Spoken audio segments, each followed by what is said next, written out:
सभी को नमस्कार। आज मैं बात करूँगा very special topic Indian army की रिक्रूटमेंट को लेकर। सबसे पहले वीडियो शुरू करने से पहले मैं बता दूं, मैं क्षमा चाहता हूं सभी लोगों से। मेरा किसी का भी मन, दिल या जो भी आप चीज़ें समझते हैं दुखाने का कोई प्रयत्न बिल्कुल भी नहीं है। मैं सिर्फ एक अपना विचार प्रस्तुत करना चाहता हूं। आप एक बार इस पर विचार ख़ुद से भी करें और फिर सोचें, समझें, फिर रिएक्ट करें। तो चलिए शुरू करते हैं। Indian army, air force, navy, coast guard और भी तमाम तरीके के पद जिससे भर्ती होती है यूथ की हमारे देश के ऊंचाई पर स्थित मौजूद पदों पर, ताकि वो देश की सेवा कर सकें और अपने जीवन में उच्चतम स्थान पर जा सकें। सब ठीक हैं, कहीं कोई दिक्कत नहीं है और ना ही मुझे किसी से कोई समस्या है।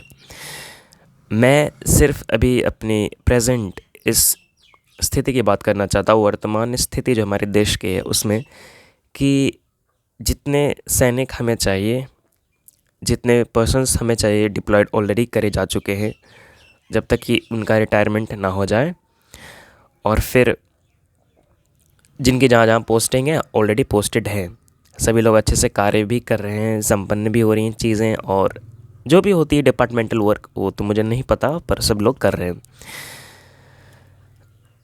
पर जो हमारी भीतरी भारत है ना, हमारा भीतर, वो तो बॉर्डर पर वर्क कर रहे हैं। उसकी ज़िम्मेवारी कौन लेगा?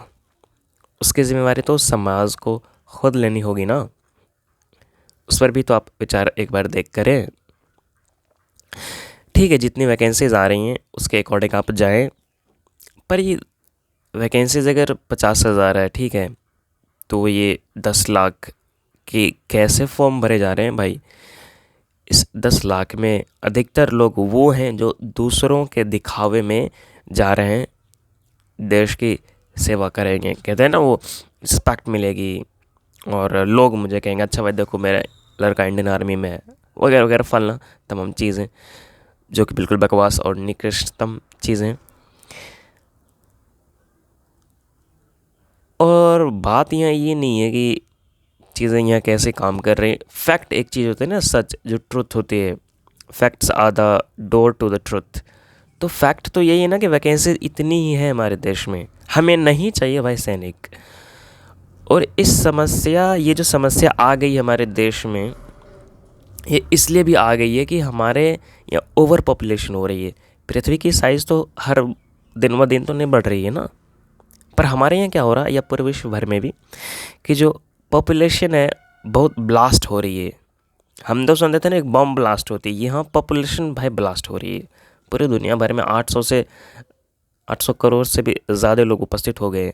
सभी लोगों को खाना देना, रहना, कपड़े चाहिए, शेल्टर बनानी, सिक्योरिटी चाहिए, बहुत सारी चीज़ें, फंडामेंटल जो चीज़ें होती हैं ह्यूमन लाइफ को सस्टेन करने के लिए, सभी चीज़ें चाहिए। पर वो तो कोई होगा नहीं। और कैसे आप कर लोगे? पॉसिबल ही नहीं है ना। आप केन्या में जाकर देखें, अभी पिछले ईयर का ही डेटा है, 1-2 साल प्रीवियस का, कि जो केन्या जो देश है साउथ अफ्रीका में, वहाँ पर बच्चों की ऐसी स्थिति है कि 20 दिनों से खाना नहीं मिल रही उन लोगों को। तो could you imagine, like, if you haven't given the food for the past 20 days, how will you react? तुम्हें तो इतनी खुश नसीब भी महसूस होनी चाहिए कि चलो भाई मुझे तो खाना मिल रही है, तो उसका सही इस्तेमाल करें, जीवन को एक सार्थक दिशा प्रदान करें। जिनको आर्मी में जानी है जाएँ, आई सैल्यूट ऑल ऑफ देम, और करता रहूँगा मरते दम तक, उसमें कोई दिक्कत नहीं है। पर सभी को नहीं जानी है होती है ना आर्मी में। क्यों फॉर्म भर रहे हो? एक बार सोचो ज़रा। अरे ज़िंदगी में आए हो तो वो एक गाना ना, लव कर लो, तो करो ना भाई। तो अपने से करनी है ना, खुद की पहचान होनी चाहिए ना। और ये तुम्हें आर्मी की ज़रूरत भी क्यों पड़ रही है?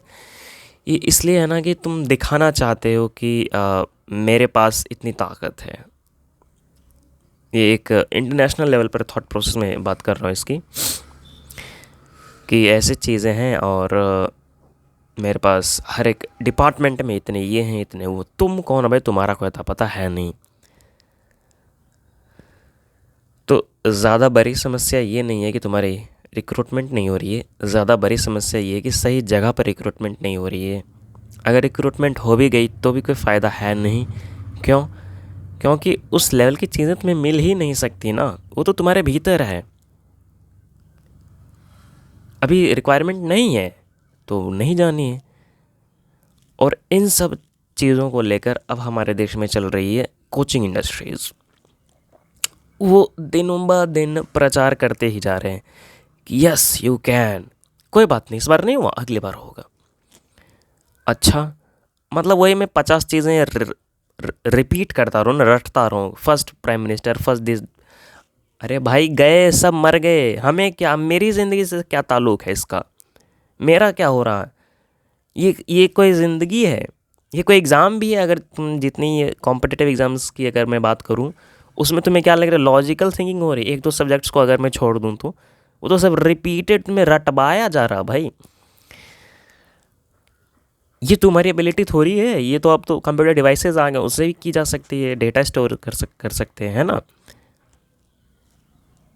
मैं इसको गलत नहीं कह रहा, क्योंकि कुछ चीज़ें होती हैं जो हमारे माइंड में होनी चाहिए कुछ वर्क को परफॉर्म करने के लिए, पर वो कंटिन्यूस प्रैक्टिस में रहते हुए खुद ब खुद याद हो जाती है। पर इसका मतलब ये थोड़ा है कि मैं दिन ब दिन याद ही करता रहूँगा। यूपीएससी को ही आप देख लेना, 10-10 साल से लोग सिर्फ रटते ही जा रहे हैं। Real application on the ground क्या होती है वो चीज़ उनको नहीं पता, दे डोंट नो। तो बस इसी में लगे हुए हैं। और जो वास्तविक समस्या है हमारे देश की, जैसे कि हर 16 मिनट में एक बलात्कार होती है फीमेल की, हर दिन में, एक दिन में 84 बार। मेरा डेटा गलत हो सकता है, आप पढ़ सकते हैं, पर एक फिगर है। मतलब एक घंटे भी हम सो नहीं सकते, बर्दाश्त के बिल्कुल ही बाहर है ये सब चीज़ें। इलाज ये नहीं है कि क्राइम हो गया और हमने पनिश कर दिया। सबसे बड़ा सवाल है क्राइम हुआ ही क्यों? सब के सब जिम्मेवार हैं इस चीज़ के लिए, मैं भी, तुम भी, और जो तुम्हारे पेरेंट्स हैं और उनके जो पेरेंट्स थे सभी लोग। और आज तुम रोना धोना चालू कर रहे हो कि अच्छा ये हो गया, किसी और के साथ ना हो। भाई तुमने ही करा है, अपना चेहरा क्यों ढक रहे हो? Society has given the chance to develop, to emerge the criminals we are seeing today in the world, in India, at your village level, anywhere. सिर्फ और सिर्फ तुम जिम्मेदार हो। और ये बात तुमको बर्दाश्त होगी नहीं। क्यों पता है? क्योंकि तुम्हें तो लगता है अरे ऐसा कैसे हो सकता है, मैं कहाँ जिम्मेवार हूँ। अरे हो तुम।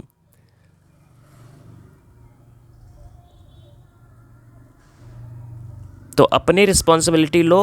और अगर हर व्यक्ति अपनी अपनी रिस्पॉन्सिबिलिटी ले लेता है तो फिर कोई दिक्कत ही कहीं नहीं होगी ना। तो take your responsibility of your job, your life, take the command everything.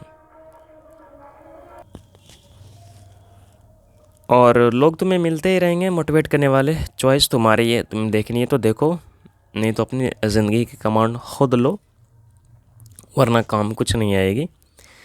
बस पढ़ते रह जाओगे, रटते रह जाओगे और एक दिन ज़िंदगी समाप्त हो जाएगी। ये जो यूथ में जो एनर्जी है ना, इस जवानी का सही उपयोग करो। तुम्हें दिख नहीं रही है देश में कितनी समस्याएं हैं। गंगा विलास करने के लिए तुम्हारे पास बहुत सारे पैसे हैं, पर गंगा की सफाई करने के लिए कोई पैसे नहीं है ना। सिर्फ तुम मंदिर बनवाते रह जाओ, पेड़ मत लगाओ। वुमेंस की जो प्रॉब्लम होती है सैनिटेशन की, रेलवे प्लेटफॉर्म पर, स्टेशन पर, उसकी कोई कोई कोई रिस्पॉन्सिबिलिटी नहीं लेनी है ना। ट्रेन्स में सीटें नहीं हैं, खड़े जाने पड़ते हैं, पैसे दे रहे हैं फिर भी बैठने की जगह नहीं है, और जो पैसे नहीं दे रहे वो फ्री में घूम रहे हैं। इन सब चीज़ों पर तो बातें होंगी नहीं। हम ये योजना निकाल रहे हैं, तुम पढ़ भी इसलिए रहे हो कि लैपटॉप मुझे मिल जाएगी, साइकिल मिल जाएगी, पता नहीं क्या क्या चीज़ें मिल जाएंगी, पूरी दुनिया में तुम्हें दे दोगे इसलिए तुम पढ़ रहे हो। सिंपल सा रीज़न है भाई। और नहीं दोगे तो तुम नहीं पढ़ोगे, क्योंकि तुम्हारी तो औकात यही है ना। तुम्हें कुछ चीज़ चाहिए भी इसलिए क्योंकि उसे तुम भोग सकते हो, लाइक कंज्यूम।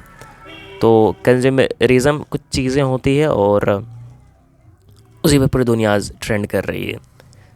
खाओ खाओ खाते जाओ, इतना खाओ कि खाओ को भी खा जाओ, तो फिर उस लेवल पर चीज़ें होंगी नहीं। ज़िंदगी में जितने लोग आए, ऐसा नहीं है आ जाए, 5 साल पहले भी आए थे, 5000 साल पहले भी आए थे और सब चले भी गए। पता है क्यों? रिपीटिशन की वजह से। और अगर तुम रिपीट करते हो ना, तुम मरोगे।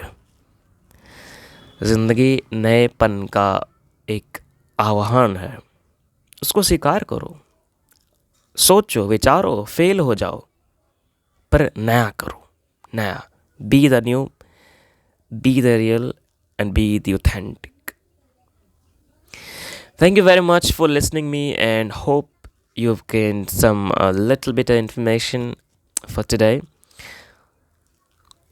In future time to come, we'll be meeting soon for next video, and have a great day.